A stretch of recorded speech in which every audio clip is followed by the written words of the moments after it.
And now, aviation weather around Alaska.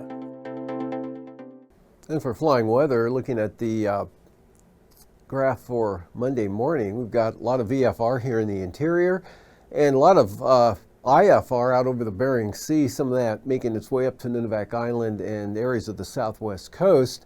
Otherwise, IFR here, areas of Kodiak Island up into the North Gulf Coast.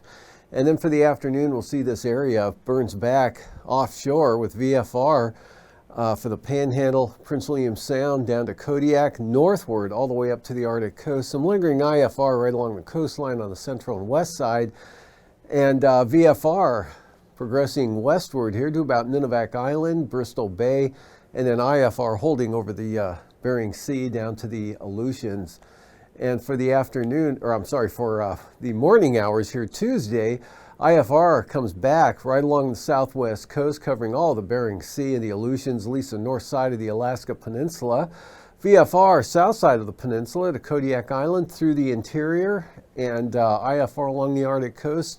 Some IFR up here along the North Gulf Coast, Prince William Sound area, and marginal for the Panhandle. And then again, Tuesday afternoon, this whole area dissipates and leaving just VFR behind for the southeast coast, all of the interior here, and maybe some marginal VFR along areas of the Arctic coast. Otherwise out here over the Bering Sea, lots of IFR, and from about Adak and Atga eastward to the Alaska Peninsula, marginal VFR. Passes looking pretty good again for the Brooks Range tomorrow, both Anatuvik and Adigan. VFR in the forecast, and for the Western Alaska Range, VFR, both passes. VFR for rainy, windy, and Isabel, also another VFR day coming up. Mintasta, VFR. Tanita, VFR as well there. And then for Portage, could be some low clouds and fog in the early morning hours, late night, early morning. That'll burn right off to VFR conditions late morning through the afternoon, and Chilkoot and White, VFR. Freezing levels here, upper level high pressure keeps freezing levels kind of high, up to 10,000 feet over the eastern interior, and then about 6,000 to 8,000 feet here over the Panhandle, as well as the eastern Bering Sea, about 6,000 feet or so here, and then that slopes back up to about 8,000 feet farther to the west. Icing, none of any significance across the forecast area here. This zone to the west here, not quite making it up to the Aleutians.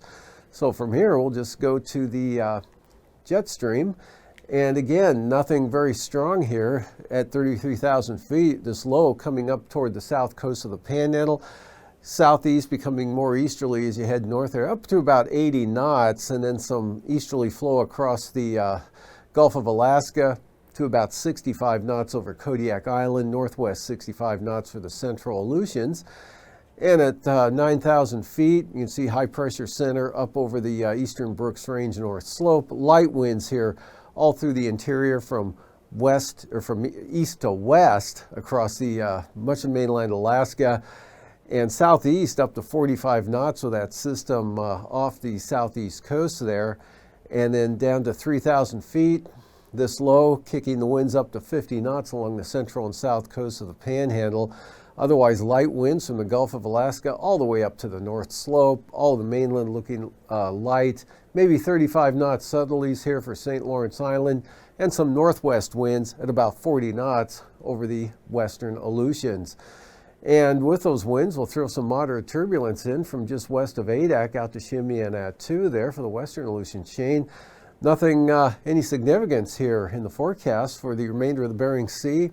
All of the mainland areas, but with this storm down off the south coast of the Panhandle, considerable moderate turbulence there, surface to maybe 6,000 feet.